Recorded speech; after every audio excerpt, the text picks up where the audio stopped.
Hello students, welcome back to my YouTube channel. How are you all?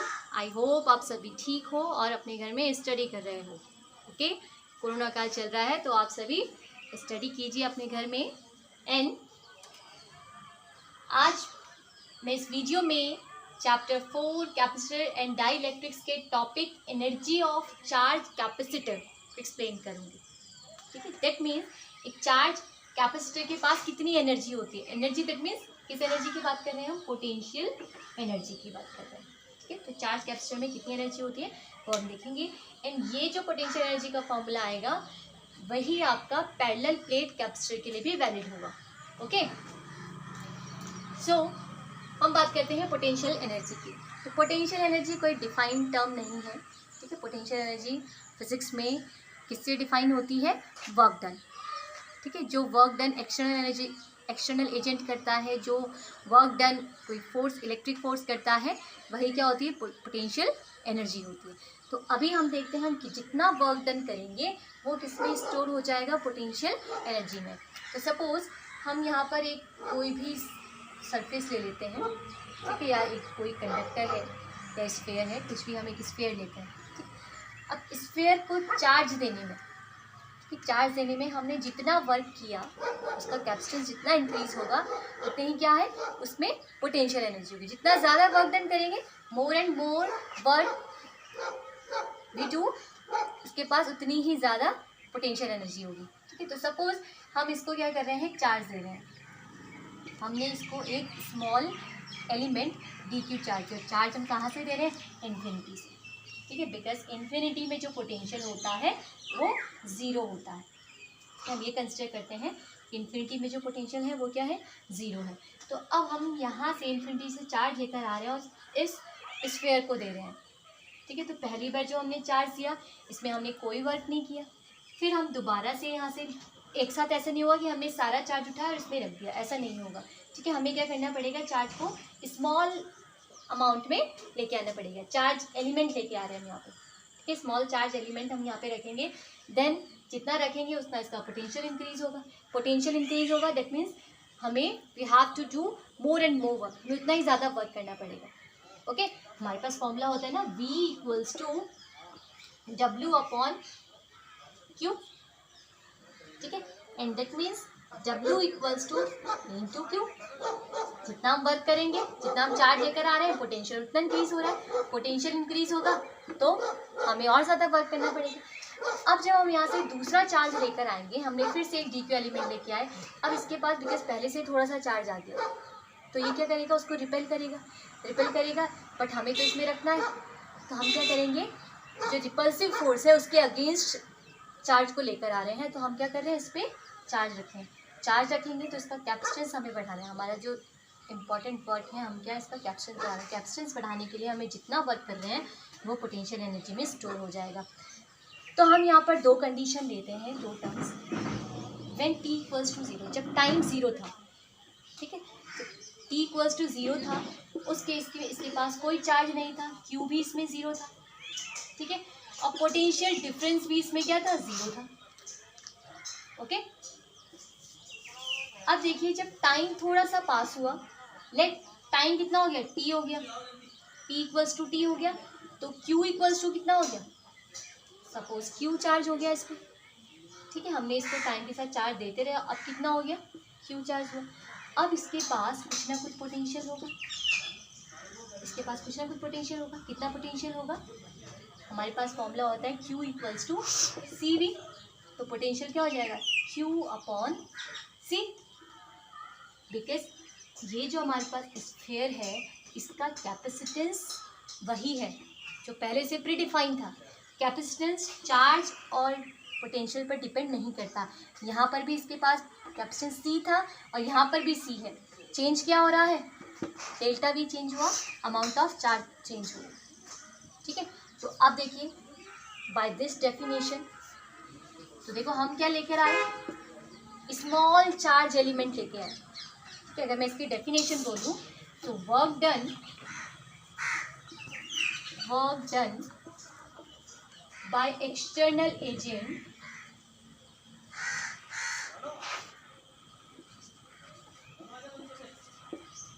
work done by external agent in bringing a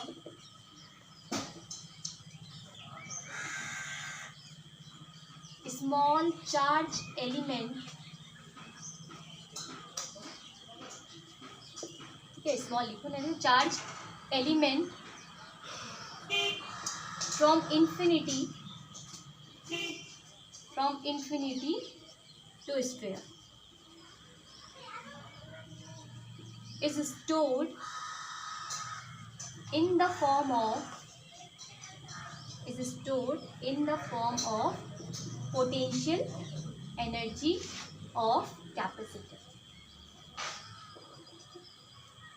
ये जो capacitor कैसा है, spherical capacitor हमारे पास, ठीक है। तो work done by external agent, इस charge element को लाने में जितना वर्क कर रहा है वो किसमें स्टोर हो रहा है, पोटेंशियल एनर्जी में। देखो हम कितना स्मॉल चार्ज लेकर आए, तो क्या मैं इसको लिख सकती हूँ, V into D Q, D W equals to V D Q, ठीक है। Now we have to find total work done, कितना हमने वर्क डन किया, ठीक है। तो हम चार्ज लेके आए, डी क्यू लेके आए, तो क्या हुआ, इस पर चार्ज क्यू हो गया, एट लास्ट इस पर चार्ज क्यू हुआ। तो हमने क्या किया, उसके लिए हम एडिशन के लिए जब हम समेशन करते हैं तो उसके लिए हम क्या करते हैं, use integration. Integration of D W equals to integration of V D Q,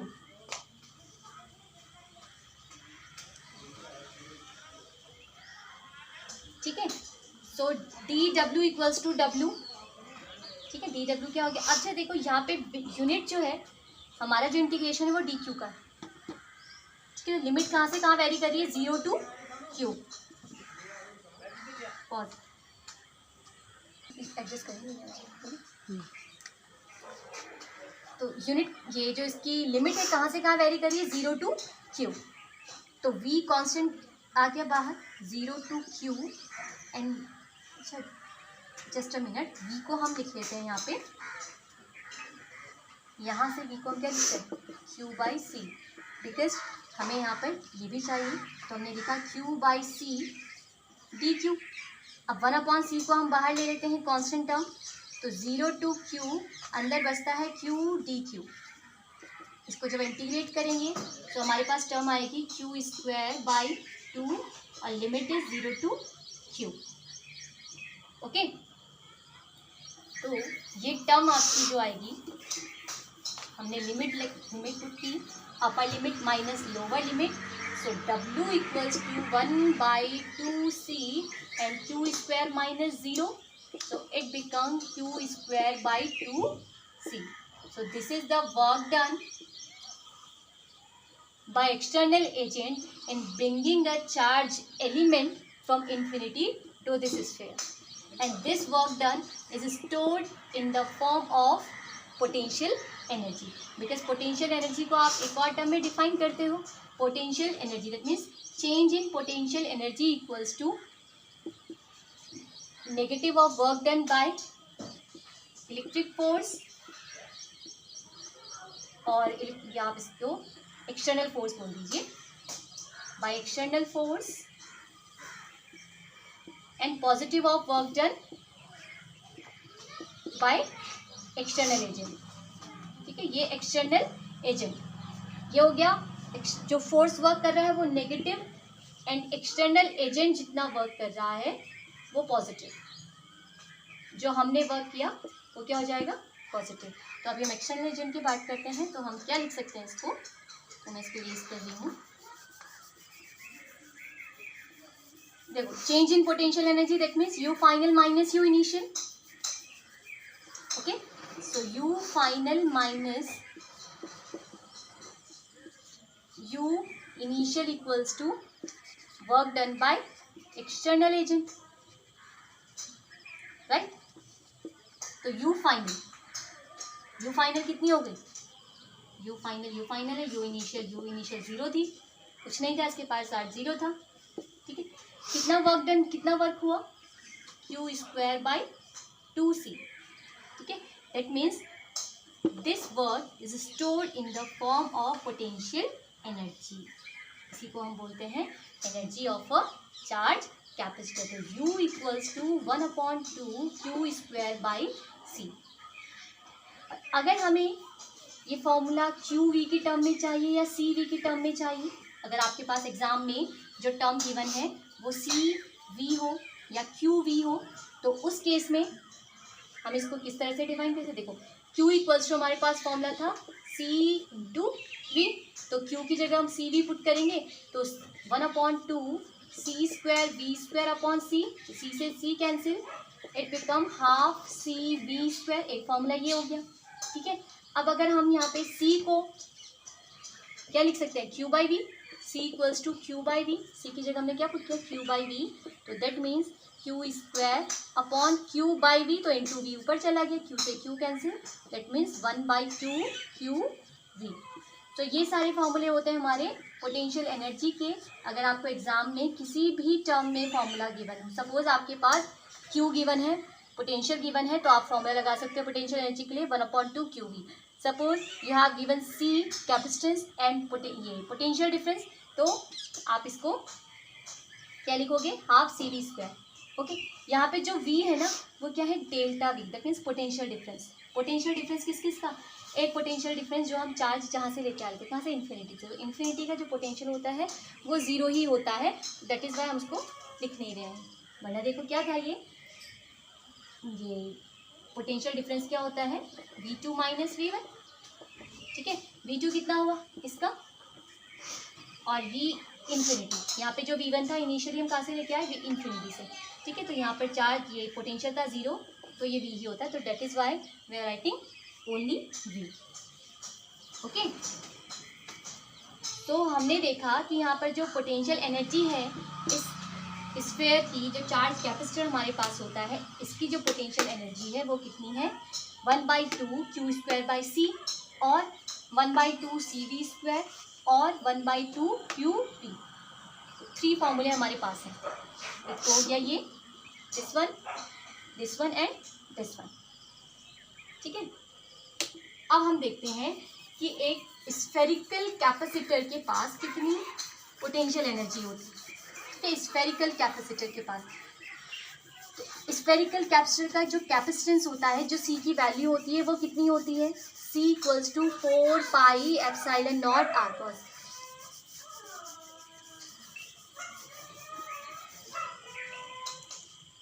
U equals to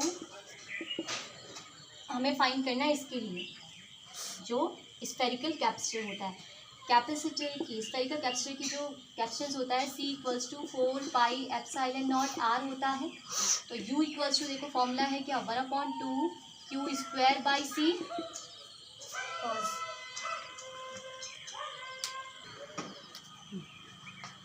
तो C की वैल्यू हमारे पास, स्फेरिकल कैपेसिटर जो होता है उसका कैपेसिटेंस होता है 4 pi epsilon naught R, so 1/2 Q square by C की जगह हम पुट करेंगे 4 पाई एप्सिलॉन नॉट R।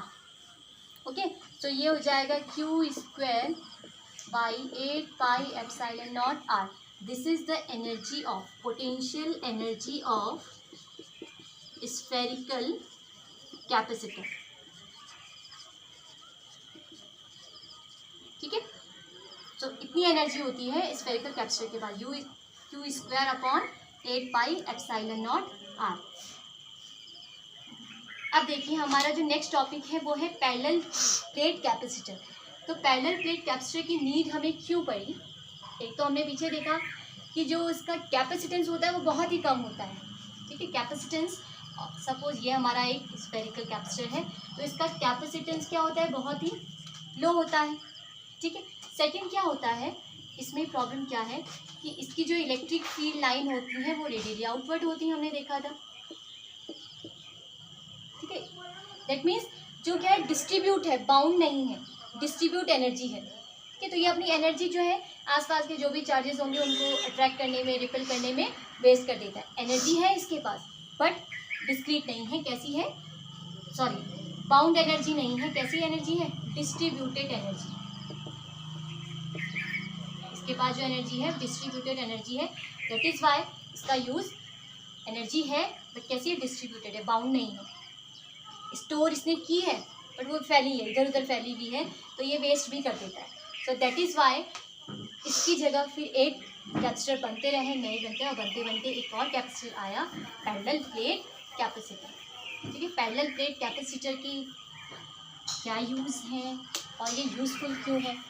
ठीक है, बिकॉज अभी आप आगे देखोगे कि इसका कैपेसिटेंस जो होता है बहुत ही अच्छा होता है। जो जितना अच्छा कैपेसिटर, जिसका कैपेसिटेंस जितना अच्छा वो उतना ही अच्छा कैपेसिटर हो गया। ओके,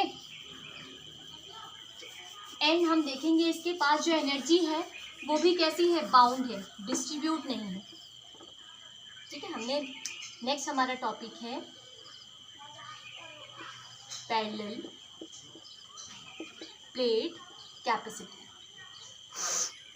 ठीक है, पैरेलल प्लेट कैपेसिटर में क्या होता है, हमारे पास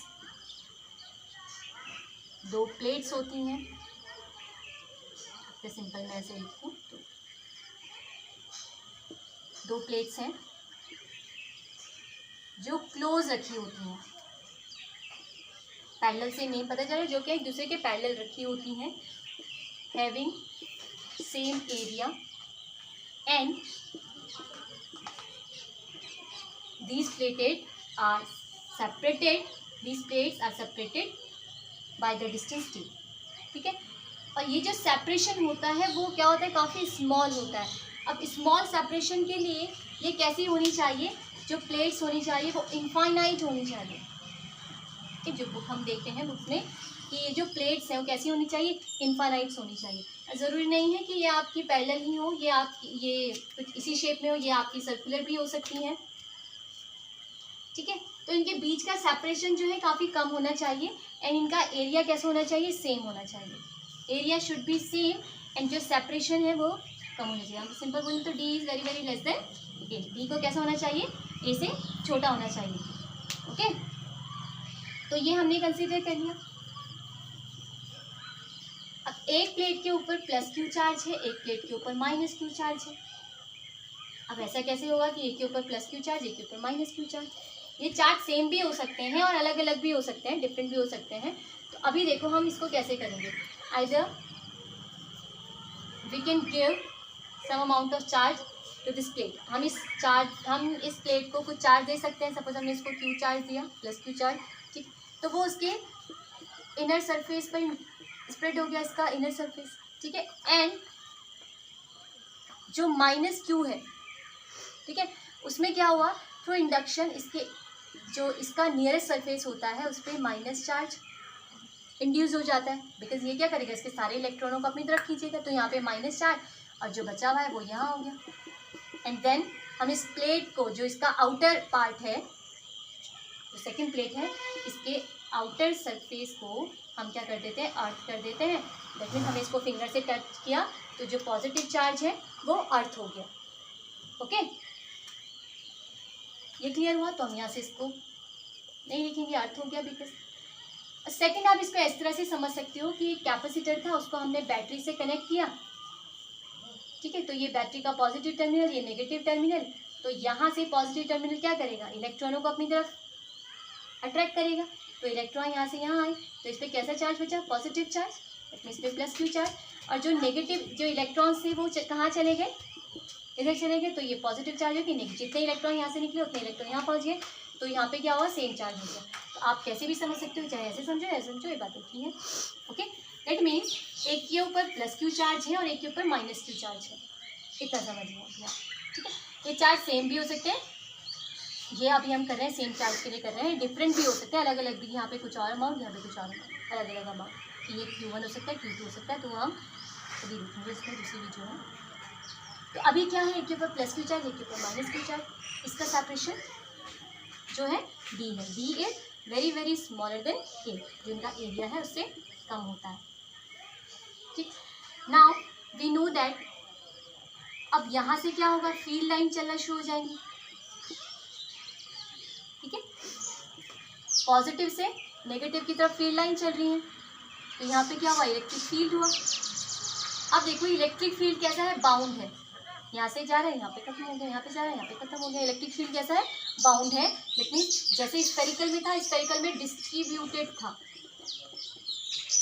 यहाँ पर क्या है, बाउंड है। एक प्लेट से गया दूसरी प्लेट ने रोक लिया, तो बाउंड इलेक्ट्रिक फील्ड है। अब हमें बताया अगर हम यहाँ पे कोई पॉइंट ले लेते हैं, सपोज हमने कोई पॉइंट पी लिया, ठीक है, तो जो हमारी प्लेट फर्स्ट है दैट मीन्स प्लस क्यू वाली, तो हम सिंपल लिख सकते हैं इलेक्ट्रिक फील्ड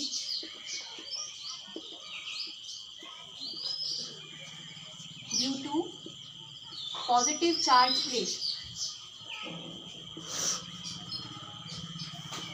कितना होना चाहिए, E1 equals to sigma upon 2 epsilon naught and sigma is what, charge density of this plate. दोनों प्लेट की चार्ज डेंसिटी है, बिकॉज हमने एरिया सेम लिया है तो चार्ज डेंसिटी भी हम सेम ले रहे हैं, तो सिग्मा अपॉन 2 एप्सिलॉन नॉट, ठीक है, ये क्लियर हुआ। डायरेक्शन अगर हम बोले तो टूवर्ड्स नेगेटिव प्लेट, अगर हम देखें तो टूवर्ड्स द सेकेंड प्लेट इसकी डायरेक्शन होगी।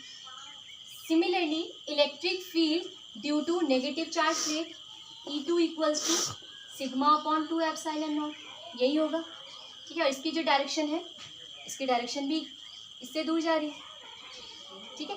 तो दोनों क्या है, देखो अगर सपोज यहाँ पे पॉइंट लिया तो ये E1 है और ये भी E1, ये E2 हो गया सपोज, तो E1 E2 ये डायरेक्शन, तो जो नेट इलेक्ट्रिक फील्ड आएगा, रिजल्टेंट इलेक्ट्रिक फील्ड, वो क्या होगा E1 प्लस E2, राइट। तो हमने क्या किया, sigma upon 2 epsilon naught plus sigma upon 2 epsilon naught equals to sigma upon epsilon naught, इधर 2 सिग्मा अपॉन 2 एप्सिलॉन है तो 2 से 2 cancel, sigma upon epsilon. Sigma is what, Q by A, ये लिखते हैं हम Q अपॉन ए। सिग्मा की जो डेफिनेशन होती है कि charge distributed per unit area, की एरिया में कितना चार्ज डिस्ट्रीब्यूटेड एरिया वाइज, उसको हम लिखते हैं सरफेस चार्ज डेंसिटी, ठीक है। तो Q upon A epsilon not. अब देखो इसके बीच में इलेक्ट्रिक फील्ड है तो डेफिनेटली इसके में क्या होगा, पोटेंशियल डिफरेंस भी होगा कहीं ना कहीं, दोनों प्लेट्स के बीच में कुछ पोटेंशियल डिफरेंस भी होगा, वो कितना होगा, V equals to E into D.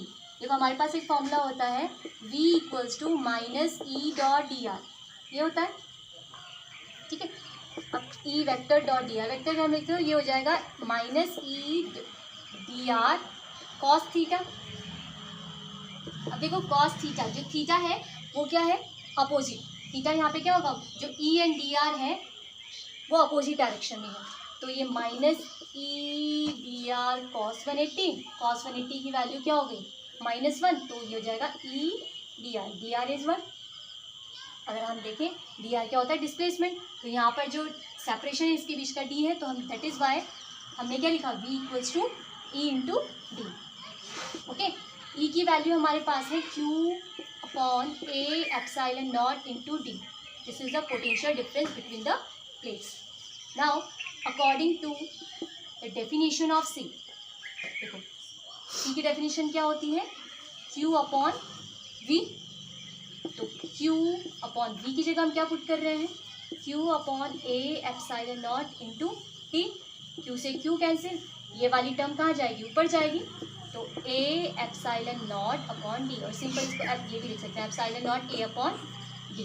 तो this is the formula of capacitance of parallel charge, parallel plate capacitor. तो देखो C जो है डिपेंड कर रहा है एप्सिलॉन नॉट पर, A पर एंड D पर, ठीक है। C does not depend on charge and potential, C जो है डिपेंड कर रहा है ओनली ऑन मीडियम पर एंड उसके डायमेंशन, दैट मीन्स इसका एरिया क्या है, इसका सेपरेशन क्या है प्लेट्स का। अब देखो C is inversely proportional to D, ये D जितना कम होगा, ठीक है, जो प्लेट्स हैं वो जितनी क्लोज रखी होंगी उतना ही ज़्यादा इसका कैपेसिटेंस होगा, ये D क्या होगा, जितना कम होगा कैपेसिटेंस उतना ही ज़्यादा इंक्रीज होगा, एरिया इनका जितना बड़ा होगा, ठीक है, उतना ही ज़्यादा उसका कैपेसिटेंस होगा, ओके। तो उसको नोट कर लीजिए आप एंड इसको रिवाइज करिए, ठीक है। तो पहले नोट कर लीजिए, पॉज करके नोट कर लेना हम कुछ।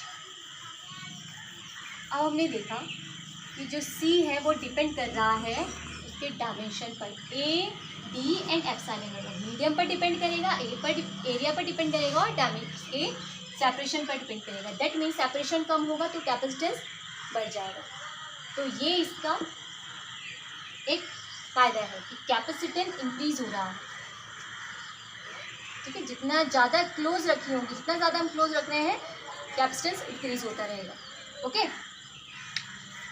तो अब हम देखते हैं कि अगर इसमें कोई मीडियम हो। अच्छा, अभी हमने कंसीडर किया था इसमें एक और चीज़ थी स्टार्टिंग में कि इसके बीच हम कंसीडर कर रहे हैं कि जो स्पेस है, स्पेस में पूरा वैक्यूम फिल है। यहाँ पर अंदर क्या है, इसके वैक्यूम है, ये हमने कंसीडर किया था। दैट इज़ वाई हमने एप्सिलॉन नॉट लिखा। Epsilon not is what, permittivity of vacuum.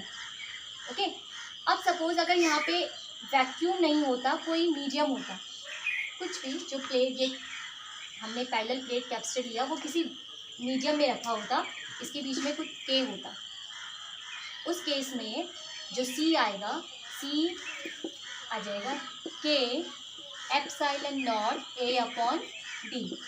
अगर यहाँ पे कोई मीडियम होता कि सी इक्वल्स टू के epsilon not A upon D, अगर हम यहाँ पर कोई मीडियम रखते। ठीक है, यहाँ पर देख रहे हो मीडियम पर डिपेंड कर रहा है ना, तो मीडियम जितना ज़्यादा, अगर मीडियम जिसका डाइलेक्ट्रिक कांस्टेंट के is what, dielectric constant of permittivity of medium, कि जितना ज़्यादा ये हम लेंगे, इसकी परमिटिविटी ज़्यादा है, उतना ही ज़्यादा कैपेसिटेंस होगा। Okay, I hope you have understand this topic. Okay, तो अगर हम एक छोटा सा न्यूमेरिकल इस पर बेस करें तो क्या होगा। सपोज हमारे पास क्या है, एक आपके पास दो कैपेसिटर हैं। अगर आप इसको देखोगे तो अगर हमने क्या लिए हैं, दो कैपेसिटर लिए हैं, पैरेलल प्लेट कैपेसिटर, एंड उसके बीच का जो सेपरेशन है डी, लेट सपोज वो है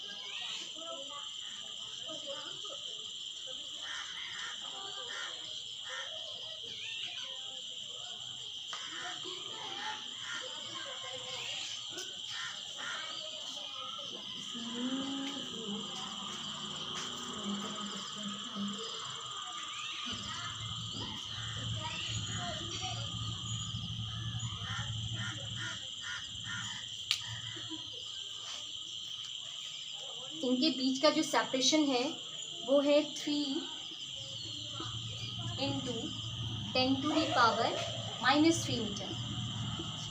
ओके, दैट मीन्स जो ये डी हमें गिवन है वो कितना गिवन है, 3 × 10⁻³ मीटर गिवन है, एंड हमें इन प्लेट्स का एरिया गिवन है 6 × 10⁻⁻, जो इसका एरिया गिवन है वो है 6 × 10⁻³ मीटर स्क्वायर इसका एरिया है।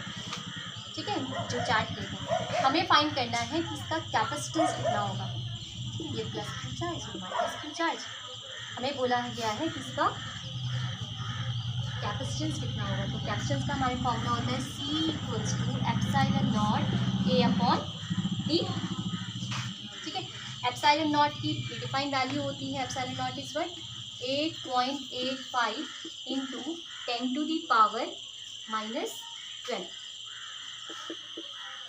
कूलम स्क्वायर पर मीटर स्क्वायर। ओके,